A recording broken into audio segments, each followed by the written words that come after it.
आणि वैयक्तिक रागातून तलावाच्या पाण्यामध्ये विष कालवलं आणि त्यातून शेकडो माशांचा मृत्यू झाला। ही घटना आहे जनुना तलावामधली। लाखो कोळंबी आणि झिंगे मृत झालेत आणि अज्ञातानं पाण्यात विष कालवल्याचा संशय मच्छीमारांनी व्यक्त केलाय। तलावाच्या पाण्यात विषारी औषध टाकणाऱ्या आरोपीचा शोध घेऊन कारवाई करण्यात यावी आणि नुकसान भरपाई मिळावी अशी मागणी स्थानिक मासेमार करतायत। इथला आढावा घेतलाय प्रफुल्ल खंडारे।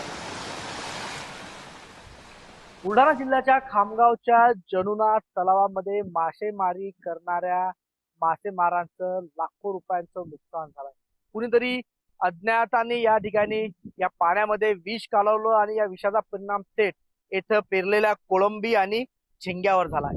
जनुना तलावाच्या या काठावरचं हे भयानक दृश्य पाहून सकाळपासूनच या संपूर्ण मासेमार बांधवांचं मोठं दुःख जे आहे ते या ठिकाणी आपल्याला पाहायला मिळू शकतं।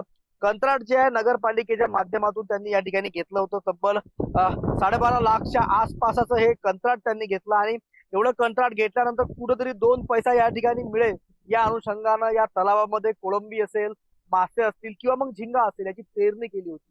मात्र काल रात्री दरम्यान अज्ञातानं या संपूर्ण पाण्यामध्ये विष कालवलं आणि पहिल्या टप्प्यामध्ये आता येथील कोळंबी आणि झिंगा जो आहे तो मोठ्या प्रमाणावर मृत पावला। मोठ्या संपूर्ण काठावर जे आहे त्या मृत पडलेल्या झिंग्यांचा कोळंबींचा या ठिकाणी सडा पडलेला आहे। त्यामुळे हे दृश्य विचलित करणारं जरी असलं तरी मोठ्या प्रमाणावर आर्थिक फटका जो आहे तो या मच्छीमारांना येथील बसला असल्याचं बोललं जातं। त्यामुळे ज्या कोणीही हे दुष्कृत्य केलंय त्याचा शोध या ठिकाणी घेतला पाहिजे।